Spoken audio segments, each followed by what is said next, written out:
Good evening, everyone, and welcome to Shelby Valley High School for a big 59th District matchup here. The Pikeville Panthers and the Shelby Valley Wildcats, as this should be an interesting with these two, a little rivalry going on with these two, Larry.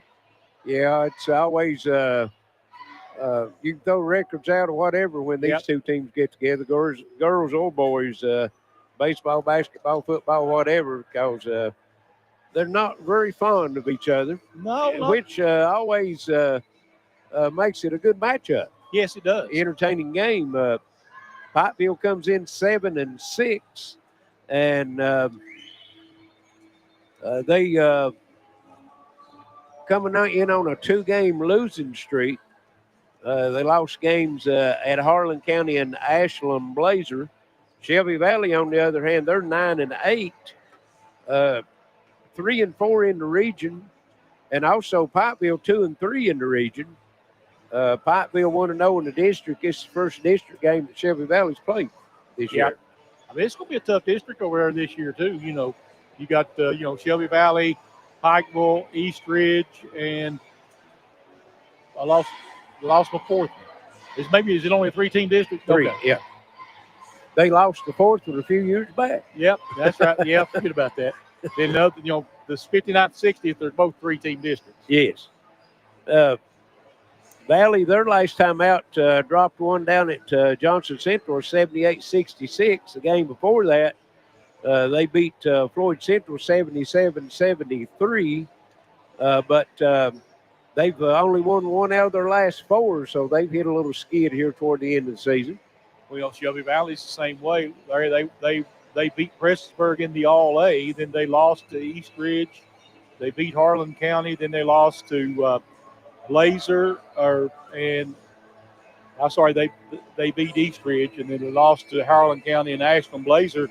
So, they've kind of come in there and, had a couple big losses down toward the end too. So this right here is a big game for either one of them. Well, and region record so far, Charlie, Shelby Valley 3-4 and Pikeville 2-3. You don't see that very often when these two teams have a losing record in the region this deep in the season. You're exactly right. I mean, this might be a little bit different matchup in styles, or maybe not, though, because Shelby Valley really likes to get up and down the floor. They like to shoot the three. And I look for Pikeville to try to get into a half-court game and set up and run plays. Well, I think Shelby Valley, Pikeville would have the advantage down low. They got the height advantage, so they could work, the ball good in a half-court. And even in the half-court offense, when Shelby Valley's in the half-court, they don't never really post up. They don't do a lot of post-ups down low. They look for the three or a high post and to get a cut off of it. Yeah.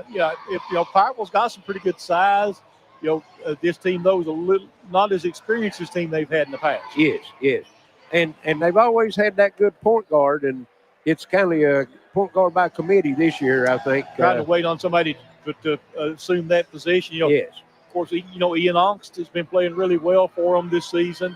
E.B. Walters down inside. E.B.'s got some size down low, so he'll try to get the ball down to him. Well, Ongst, he's got some good hops on him too. Yeah, he does. He can get up now. There's no question about that.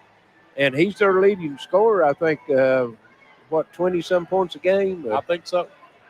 You look at Shelby Valley, though, they're more of a three-point shooting team this year. If they get hot from their three-point line, they can be dangerous. That's what happened to Prestonsburg in the All-A. Jonah Bartley went off and went crazy in that one. Well, that's what happened to Betsy Lane in the All-A. They beat them. They put 82 points up against Betsy Lane in the All-A, and then struggled to get in the 50s and 60s the next couple games they played. He had 11 three-pointers that night, and Jonah Bartley had 7 of those 11. Yes.